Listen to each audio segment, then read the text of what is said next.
We absolutely love visiting with this guy. Ron Slade joins us now. I had my times messed up a little bit, but Ron's with us now.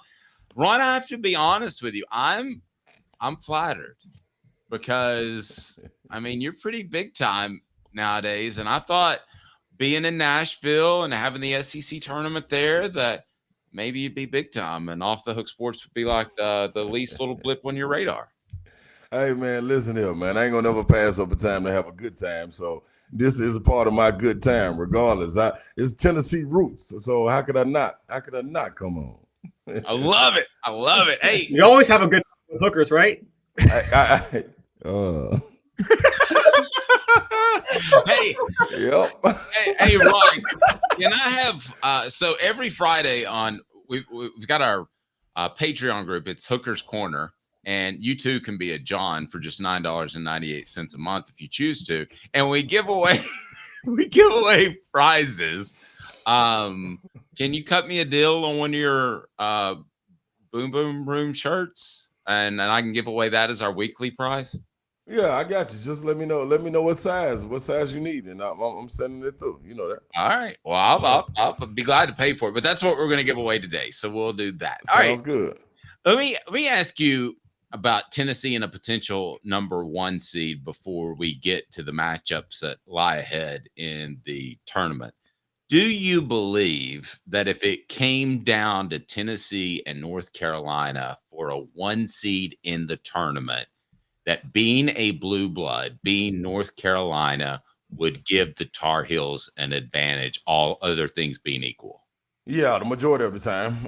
That's part of it. That's the tradition and the wall that you're fighting through regardless. Also, if you were to look back at it, if you were just going off the conference and the strength of it, I would think you would give it to Tennessee without question. But that blue blood, regardless if they have 3 teams to go from the ACC, that blue blood holds a lot of weight. And I think you see that we've had these discussions before, not only about the number 1 seed, but also about Dalton Connect in this National Player of the Year conversation. If he was on that squad, if this was North Carolina, do you think for 1 second anybody would be scratching their head thinking that Dalton Connect may be a runner-up or maybe third? No, it would be evident that he would be number 1, and it would be because of that blue blood tag. You posted that at one point, and I was so on board with that. I was busy that day, didn't have time to write a column, but you're absolutely right. Can I throw it? I'm sure you guys at 104.5 The Zone talk a lot of college football expansion and the SEC and what they've done and the Big Ten and what they've done. But I'm as you know, a football guy, but I actually, my expansion would be basketball related. Mm-hmm. Here's what I would do. We all agree that at the very least, the SEC is one of the top 2 football conferences, right? It's number 1. Yeah, number 1 ain't no top 2. Okay. Top 2 and they not 2. Yeah, okay. So the teams I'm going to get, if I expand, are North Carolina, which everybody wants, but I'm not throwing in another ACC team. It's Duke. Because if I throw in North Carolina, Duke, and Kentucky, and then Tennessee, which has an underrated basketball tradition, suddenly you are the best basketball conference and the best football conference. Am I wrong, Ron? No, that is a drastic shift in the powers. Good gosh. You talk about bringing on Texas and Oklahoma in football, and that right there, I think, would rival it when you have that opportunity to bring those 2 on, man. Good gosh. I can't even imagine. I always poke and tease Commissioner Sankey that when I was first went to SEC football media day, I was like, man, this is different. And when he came on our show, I was like, man, Commissioner Sankey, this conference got the right logo. It does. It just means more.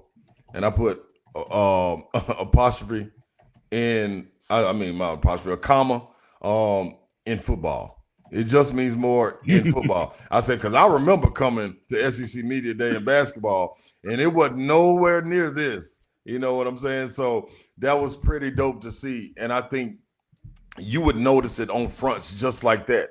As far as the national coverage, it wouldn't be just a one-day situation walking in, you would have to separate it because you would need time to cover all these guys and have them to hit all the media outlets that are going to be there to cover them. That's woo. And imagine what the SEC is now in football, and you see what happens when they pour more into the basketball. You have this different type of level of excitement around it and coverage around it. To add those two teams, I honestly don't know what the ACC does. if you were ever to take Duke and Carolina and Virginia got great, the ACC got great history. Syracuse joining them and all of that. They're like, man, you take them two, that whole league might crumble. Well, the ACC is like the ex-wife at that point. Who cares what they do? This is very true. we would send them alimony, and we on to the next. Right. Have your lawyer contact my lawyer. There you go. Well, Ryan, I actually want to get into the business of this because part of what they're trying to do with the ACC, and this is I can tell you what's happening behind the scenes. Okay. Florida, they want to get enough schools to agree to leave to where they can vote to destroy the ACC on the way out. All they need is a simple majority. Yeah. Now, to get the simple majority, enough schools have to know that they have a safe place to go if they leave the ACC. So I do think that it's funny you bring this up because now the SEC's play, it can't just be the SEC. They got to work with the Big Ten and they got to work with the Big 12 to try to say, hey, guys, let's poach some of these schools so we can get our schools. So you guys might be onto something with North Carolina and Duke because Duke's going to be one of those schools that holds out for a minute to say, wait a minute, we don't know if we'd have a home somewhere if we left. North Carolina's safe, Virginia's safe, Florida State's safe, Clemson's safe. Those are the four big ones that are safe. I think Virginia Tech is safe. They'll get a spot. So do you think the ACC can get, you would now have, I guess, 18, no, you have 16 schools in the ACC, something, I don't know the number. Do you think they can get to a simple majority of schools that will have a home if you nuke the ACC and just drop a bomb on it? Yeah, I think so. Regionally, it makes sense. My question would be about the big schools, though. Like, where would they go to? Would they feel more inclined to have be independent as Notre Dame is in football? I almost think that if they wanted to, North Carolina and Duke could just go out there and stand on their own and play and. You still get in tournaments and do the things kind of like Notre Dame does, but the rest of them, man, it would be like the Virginia Techs. Like, what do they do? Do they just crumble on off? Like, I think they'd have a home in the Big 12. You think? Are you? First of all, Caleb, are you just brushing them along in the Big 12? Like, y'all take these scraps, or are you really thinking that Virginia Tech has a home in the Big 12? I'm not sure that the Big 12 would be that welcoming where they leave the porch light on for Virginia Tech to walk in there. But I could be wrong.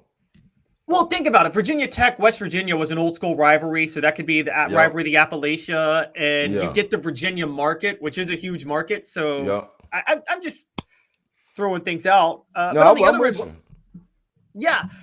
other end, how much would this increase respect for somebody like Tennessee? In the sense of if, North Carolina, Duke are in the in the SEC, I floated to Dave. Tennessee is dangerously close to like being blue blood caliber in basketball. I think they're a national title away. Mm-hmm.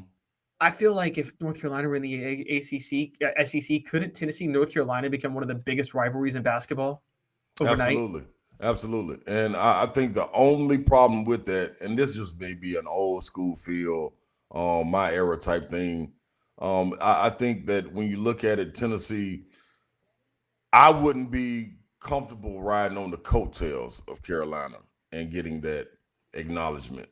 I still would be beckoning for them to get a national championship to be able to stand on their own, and then say, the headliner is who's the better team instead of it being North Carolina being the headliner because they're going to grab the press regardless if they're in the conference or not.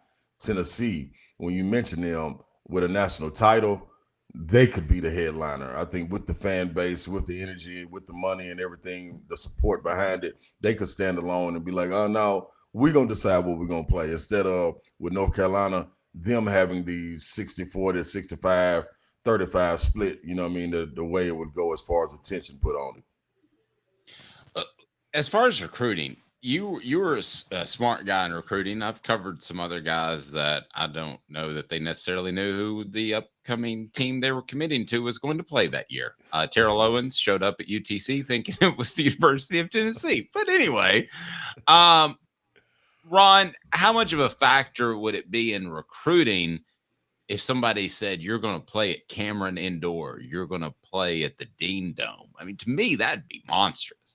Now, I would love that.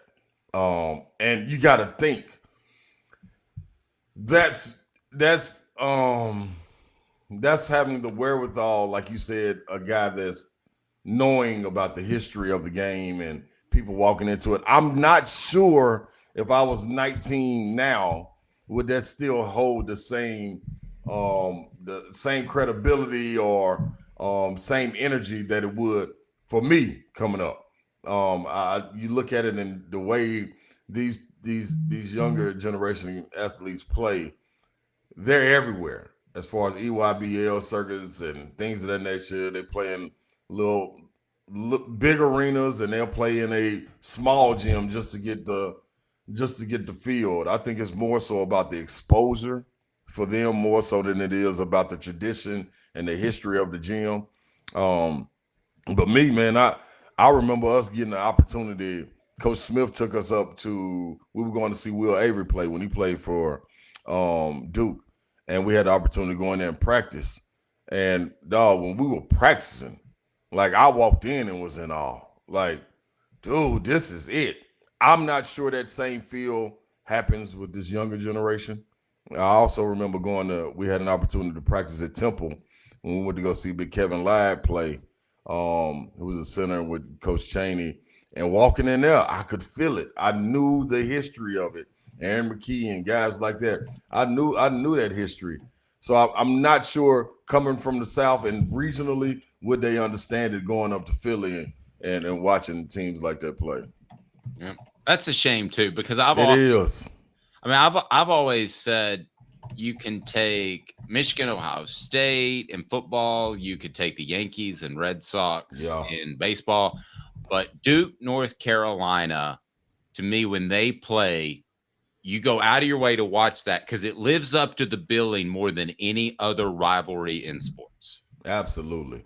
Absolutely. Getting the opportunity to walk on the floor in the Dean Dome, man. I remember looking at my teammates like, dog, y'all feel that bounce in the floor? Y'all like, this is what Jordan was taking off. Like, this is what worked. Like, it was amazing, man. Like, it was mind blowing. And I think but you see that with the recruiting. Like, it used to be one thing, even with Coach Foreman. That's what Coach Foreman used to live by. Let us get them on campus and we'll have them. You know what I'm saying? Like, you look in basketball and you would think, man, let me get them on a recruiting visit, get them to Chapel Hill. Let me get them to Durham. Like, this gonna seal the deal. I don't necessarily seal it no more. You know, so it's wild to think that, but yeah. Ron, I'm going to ask you one last question. We'll give you a second to think about it. And Ron, the SEC tournament matters because, and the show represented by Banks and Jones. So give me 60 seconds, and then Ron will answer that. The SEC tournament matters because. Banks and Jones? Well, it's because they're Tennessee's trial attorney. You can play to win with Banks and Jones because they'll go to trial. You've heard of other lawyers. They say they'll go to trial and fight for you. They won't. They just want to settle. That's the easiest way out. Well, that's not Banks and Jones, led by T. Scott Jones. They won't settle.